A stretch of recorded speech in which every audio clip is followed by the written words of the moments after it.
Welcome back, ladies and gentlemen. We have our boy, Ethan Mckinley. Ethan, how you doing, man?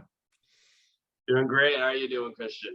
I could not be better. Well, I could be, but we'll save that for another day. Yeah. We'll save that for another day. So for those of you that don't know Ethan, he is from Odessa, Texas, is a Barstool athlete, plays club hockey, and is a forward. So far has played 13 games, 3 goals, and 2 assists. And I, for one, am a Dallas Stars fan, so I love hockey. So Ethan, let's jump into these questions, man. Tell us a little bit about yourself. You know, people might not watch hockey in Sooner Nation. Give them an idea of who you are and about your family as well. Oh, yeah, for sure. So I'll dive deep into my background. So obviously I'm from Odessa, Texas, as many football fanatics know. That's home and birthplace of Friday Night Lights. Full-fledged, yes it is, still to this day. And so I was playing YMCA sports when I was younger as a kid. I have 2 younger siblings that are also in hockey, but I got into hockey because I actually got kicked out of my local YMCA in the Permian Basin when I was 3 years old. I accidentally got in a little soccer incident where my cleat met a kid's face going up for a air ball. And so my dad was grown in hockey. He lived in San Jose where the Sharks had their expansion team. And so from there on, I picked up ice hockey, and pretty much from there, I held on to it, played a couple years in Dallas, high school hockey-wise, and then been all over the place the last 5 years, and now I'm here in Oklahoma. So, yeah, that's awesome. I guess that was a sign for your dad that said, "Hey, yeah, he's fit for hockey." So that's an awesome story for sure. Yeah, we're allowed to be physical in hockey, no matter what age you are, and so yeah. I think that's one thing that would attract me to hockey if I ever played, was just the physicality part, because with football and everything I played, it was always, I want to go hit somebody. So that with skates on and a stick, I'm game. So yeah, you're from the Odessa area. You just said, it's a big football town, everything like that. And then you told us how you got into hockey, but how did you end up at the University of Oklahoma? So long story short, hockey is very unique going to college. So for, your athletes that are normally NCAA, you're going in 18, 19-year-old freshmen, pure freshmen. For junior hockey, you have to have this kind of gap year between 2 to 4 years in order to even qualify for some teams to play college hockey. And so I did that 4-year span. At 21, I decided to commit to another college in Massachusetts, which ironically, COVID hit right then and there. And so I didn't have a season the first year. Second season, which was the fall semester, the coach wasn't honest with me, and I was in the New England area, wasn't feeling at home. And Oklahoma drew me in because of just the academic side. And then I saw the hockey side, which was like a little kind of taste of what it truly is after playing a semester here. And I absolutely love it. It's insane. And you go around and there's people who love OU that's been a part of OU hockey for the last 19, 20 years, and people who remember the old Blazers pro team here, and people all across campus. I lived in Traditions West, the apartments right by the baseball stadium, and I go around to all the other dorms just meeting, because I had a foreign exchange student in my dorm, and they all absolutely love hockey. All the European, Russian, foreign exchange students, absolutely diehard hockey fans. But obviously, we had an issue with publicizing hockey, because we are full-time students, and we run everything ourselves with some help of the rink or alumni. So a couple of months ago, I live in Albuquerque for right now, and I went to a New Mexico Ice Wolves game, which is, for those of you that don't know Student Nation, it's a minor league before you go to college. I believe that's how it worked. I didn't look too much. Yeah, I didn't look too much into it, but it's pretty much like junior hockey. And what drew me to hockey at a very young age is that you can just absolutely destroy people. And I had never went to a hockey game before. And so I went to this Ice Wolves game, and I was like, man, I would need to get some serious motivation to play a sport like this. So Ethan, that leads me to my question. What or who motivates you just throughout life and through hockey? For me, for life and hockey, it's my family. My family is very tight knit. We're a faith-based family. When we can't go to church on Sundays, we listen to it in the car. I was an intern at FCA Hockey, which is Fellowship of Christian Athletes. We have an FCA here, but FCA Hockey has an extension in Alexander, Minnesota. And so my faith and my family really have motivated me to overcome a lot of obstacles in my life, from a young age to even now with, like, you know, COVID and the uncertainties in life. And my dad had cancer when I was a sophomore in high school. And so that was a big toll on the whole family, that we overcame just based on relying on each other, being open and honest with people. When we need help, we need to tell people we need help, and just persevering through situations just like that to become what we want to be. So that's how that's who motivates me. So That's amazing. That's awesome. Yeah, cool. So for those of you people in you know, within Sooner Nation, stuff like that, especially me, I follow hockey just a little bit, enough to be a little dangerous, I guess. But you're a forward. And for those people who don't know that position and kind of the role you play on the team and your responsibilities, talk us through your position and where you are on the ice and kind of what your main, you know, responsibilities are.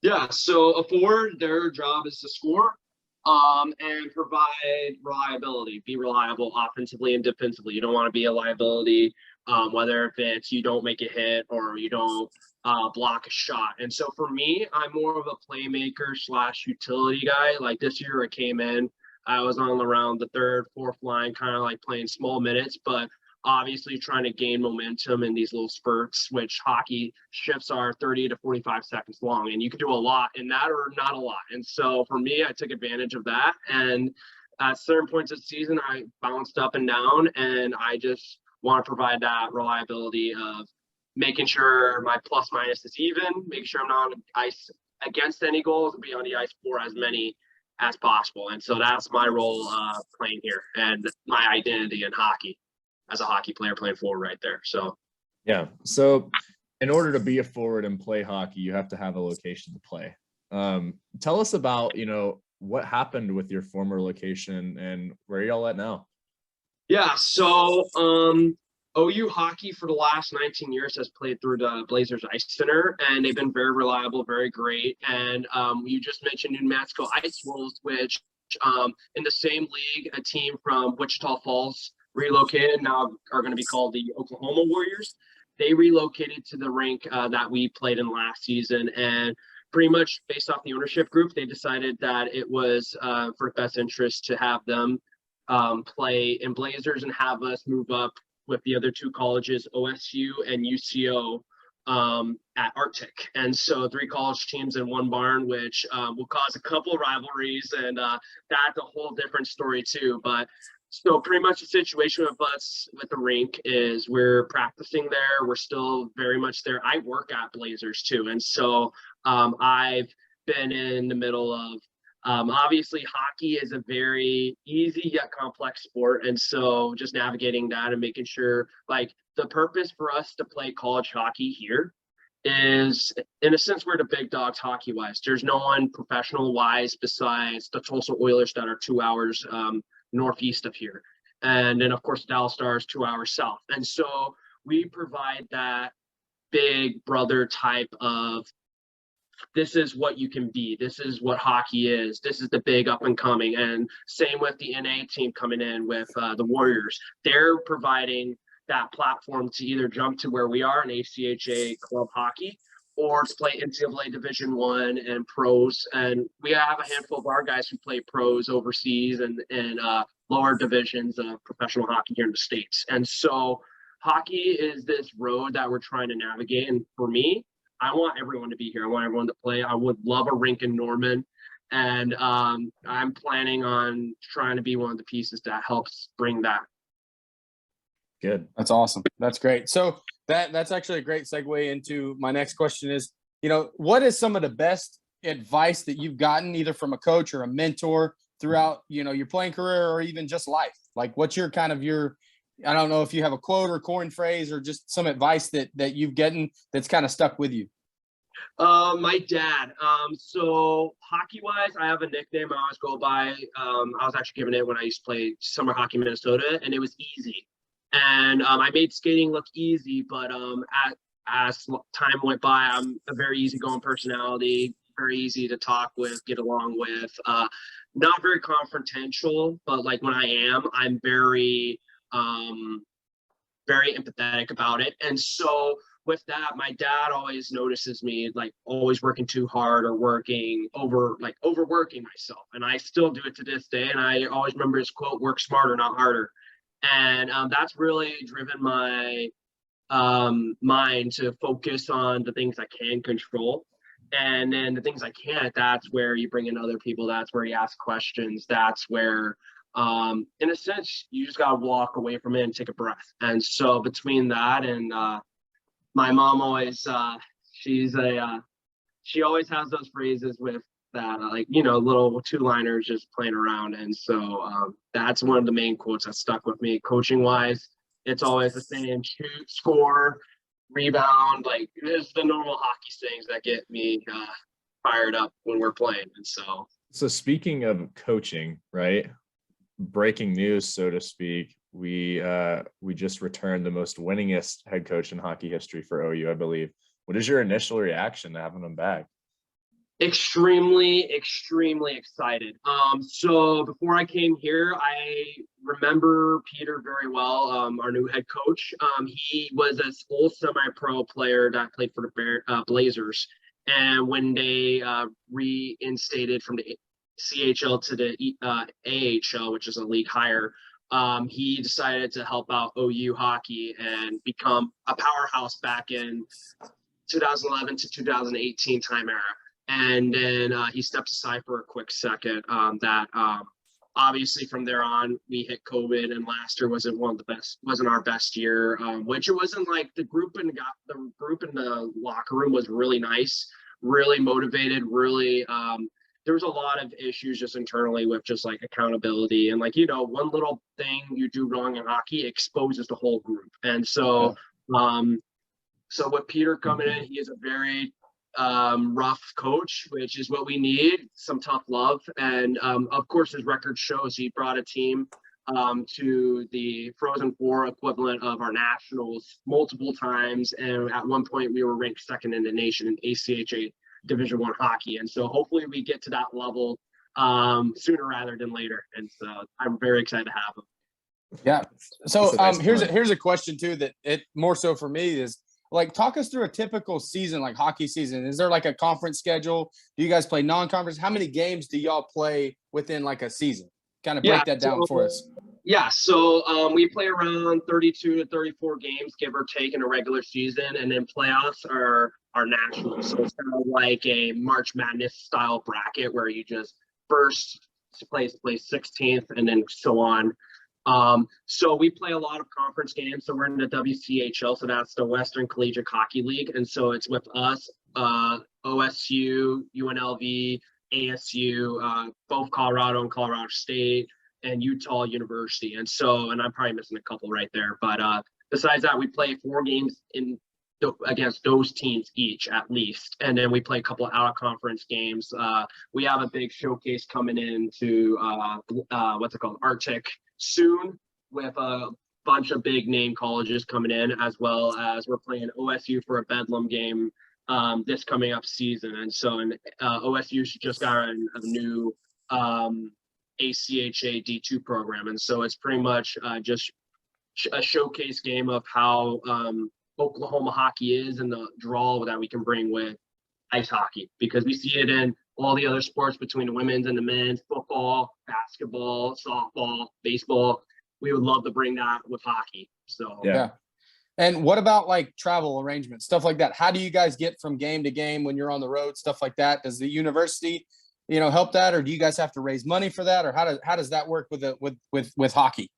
So we got to raise money for that. And so through donors and very nice people with club sports, rec, and student council, like all that fun jazz, they help us provide kind of the template of what we need. And then for us, we pay player fees on top of our tuition to play on the team and provide us the gear to travel, the meals on the road, and the necessities to be a very high competitive club sport. And so it's very difficult. It's not easy. I'm dealing with that right now. I'm very much deep into the helping out the behind the scenes hockey off stuff, but it's rewarding at the end. And for some reason, like, it's been 20 years of OU hockey been doing this, and there hasn't been one big hiccup yet, besides obviously us going to Arctic, but I think it's going to help us out more with a bigger stadium setup. So for somebody that's listening right now that wanted to help you guys, where would they go to do so? So where would they go is just DM our Instagram, Facebook, Twitter at OU Hockey, as well as just reaching out to people like me, reaching out via the rinks, because at the end of the day, we're all the same hockey. We're all one community, and we try our best to set up the best arrangement to have people help us out. So next season we'll have a big booster club that will plan events, and obviously that's going to be the main funding, as well as people helping out with merchandise and just game day ops, just bring in fan entertainment and announcements, PA, all that kind of stuff. Yeah. So kind of two-part question really a three-part question for you real quick. What is your favorite NHL team? Oh, the Stars, period. I'm born and raised since my boy. Yep. That's what I like to hear. Okay, and so having a favorite team and growing up playing the sport, you have to have a character, a person that you model your game after. Yeah, me, it was Tyler Seguin, and that was the Boston era too, when he was a rookie, when they won the cup. I love Tyler Seguin, just love the character, of just his character on ice, his demeanor.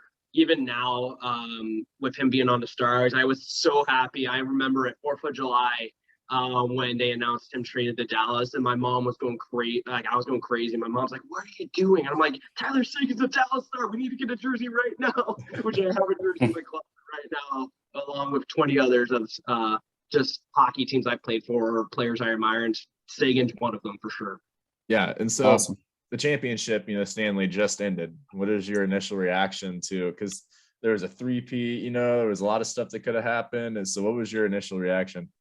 My initial reaction after Stanley Cup's hoisted is just like, it's amazing. It's poetic. Either way, if either team won, it would have been a great story, everything. And so with Colorado winning, it's very amazing where their team have been, the core players they've had. Us being Stars fans, Val Nichushkin out of nowhere providing reliability, which for players, it's up and down throughout the season. Val was in the perfect situation to do that. Now for Tampa, if they won, it would have been a legacy, and they still have a legacy. I think they can still come back and provide the same type of dominance that they have. And obviously there are challengers, but hearing the story, if you ever listen to this podcast, Spitting Chicklets, I love that podcast. That's why I'm a big Barstool follower. I love anything and everything Spitting Chicklets. They had an interview on John Cooper explaining that he didn't even want to be a coach. He was a lawyer on Wall Street and just helped out with a high school team because one of the head jurors asked him to. And that led him on a road to coaching junior hockey, to semi-pro, to now almost winning 3 Stanley Cups, which is crazy. The story kind of like a Gordon Bombay, huh? 1,000% Gordon Bombay with healthy alcohol. So there you go. That's great. So that's cool. So speaking of food and drinks, what is your favorite food? What is your go-to meal? My go-to meal, anything pizza. Hideaways down here, I love Hideaways. One of my first jobs was working at a pizzeria. So I love how I walk into Hideaways and I can order unique style pizza, or we keep playing simple and just have pepperoni and cheese on it. And so between that, spaghetti is usually a hockey pregame that I have, but pizza is 100% my number one. So yeah, and if you haven't tried it, a 10 out of 10 recommend the pizza from Pickleman's on Campus Corner. Oh yeah, I've had a couple late night slices from there. It's great pizza. So shout out to Pickleman's. I love that place. But where's your favorite place to eat in Norman? Oh, I've still been trying a handful of places out. I'm trying to think. I don't want to say the wrong thing.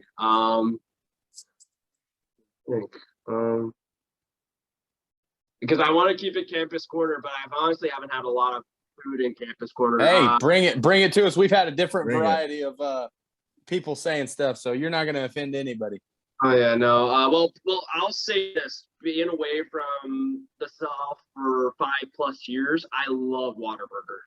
I absolutely missed and absolutely love Whataburger. Anything on the menu, breakfast is very underrated. I love Whataburger, and so I'll have the safe answer and say Whataburger. Including, I love what they do at Norman's is they have the red line on the front of it with OU on it. I think that's really cool, and so I love Whataburger. I'll say that's my. That's a very safe answer because that's probably one of my top 5 anywhere I go is Whataburger. So I was mad because I was just in Omaha and they don't have anything like that up there. And so I was like, come on, guys. I mean, what the heck? And to preface what Ethan's talking about, ladies and gentlemen watching, there is a Whataburger on Lindsay Street by campus that has an OU symbol above the Whataburger symbol in the front of the building. So that's what he was talking about. But so, you as an athlete yourself, you have to have other sports that pique your interest. And it has to lead me to a question. What is your favorite sport to watch? Besides hockey. Besides hockey, I'd say football. And obviously I have to know football being from Odessa, Texas. And so I love the flow of the game. I love the stories, tracking teams. I don't really have a favorite NFL team, but I love watching how teams progress or degress and all that kind of stuff. So between football, that's pretty much the only true sport I watch. I kept up with a lot of OU sports down here, basketball, both teams, basketball, softball, and baseball near the end of semester. And so besides that, football is number one I watch and my family watches all the time, besides hockey. Do you ever get a chance to interact with any other athletes? Do you got friends on other teams, anything like that? None yet. And I wasn't lucky to have any OU athletes in any of my classrooms, but I hope so. I really hope to do. I would love to connect with some. I never got to connect with a guy named Tyrese Robinson. He was on OU's football team, and I went to middle school and high school with him in Mckinley. And so I wish I could have connected with him. And now he's doing some NFL training camp. I don't know which team right now, but there's a lot. Awesome. I would love to meet a couple athletes for sure. Yeah. Well, Ethan, we appreciate you for coming on, man. Hope you are always welcome to come back whenever you want. Thank you for sure. And thanks for having me. I really enjoy connecting with people here, and the more I connect with people, the more I love Norman and Oklahoma. Little thing to make it a little spicy. My mom went to the University of Texas, so I grew up watching UT Texas, which sucks. I know I do horns down. You should see my Christmas photos when I was transferring. my mom got me an OU hoodie and the beanies. Like, here you go, and she's like, smile for the camera. I'm like, okay, mom. And she almost threw the phone. She was so mad, but now she's seen how I am, and of course tracking athletics. It's amazing how the core of just everyone's copacetic, everyone's successful, and it just comes down from the top to the bottom. And we want to do that here for the hockey team. Yeah. Hey, one last thing before you go. Tell us when the season starts and how we can go check that out for you and support you guys. Yeah, so the season starts in September. We'll have a red versus white game, which is our tryout / internal team scrimmage. That'll start late August, early September, and our season goes into April.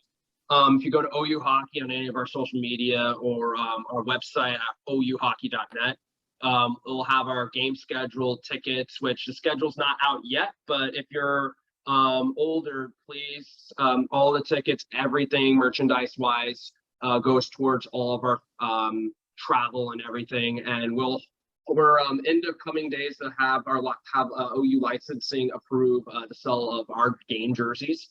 So hopefully y'all can grab a couple of game jerseys, white, red, and we have a possible cream and red we're waiting to get approved for our 20th anniversary season. So I'm very excited about that. So Ethan, you have my word. If that cream gets approved, I'll buy your jersey. I'm down for a hockey jersey. Yeah.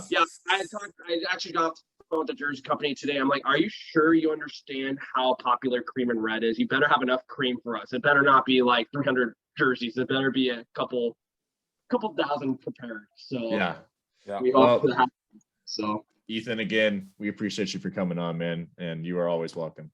All right, thank you guys. Yes, sir.